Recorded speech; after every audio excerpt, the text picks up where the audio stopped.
Like we were talking about, who Jesus is and the Jesus that we serve in our minds and the one that we create. It's like this totem pole that looks more like us than him, but at least it kind of resembles him. Like, it's easy to serve that because it's everything about us in God form.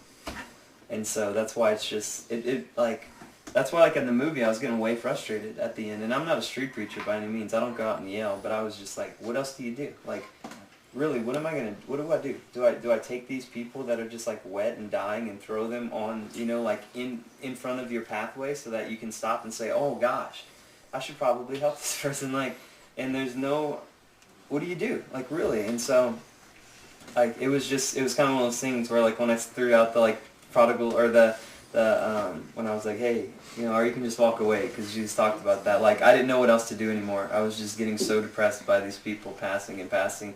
And there's one scene that we didn't put.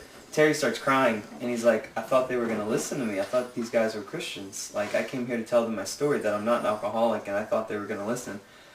And it killed me, like, I didn't know what to tell him, And so the guy, Steve, that actually came up and took Terry's thing and talked to him at the end was the usher that came and hugged me whenever I got pulled out of Lakewood. And so he's a great guy.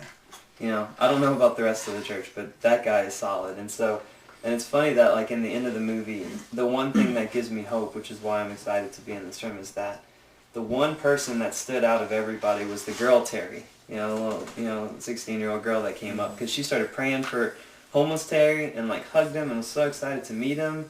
And she had no reservations, and it showed, like, entering the kingdom as a child, because she didn't care. Everyone else was just like, no, I gotta go, I got this, I don't want to listen.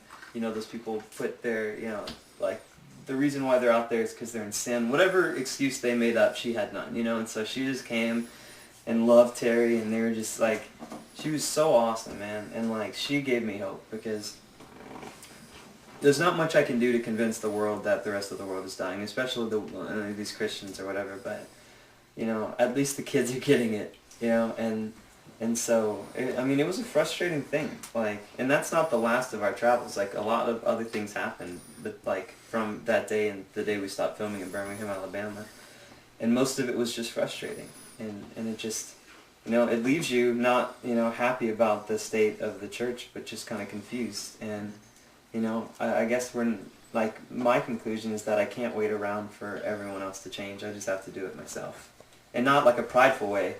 But I know what God called me to do, and I'm going to do it. And if someone comes, awesome. And if not, I'm not going to let this person die. Like, I don't know. It's just weird.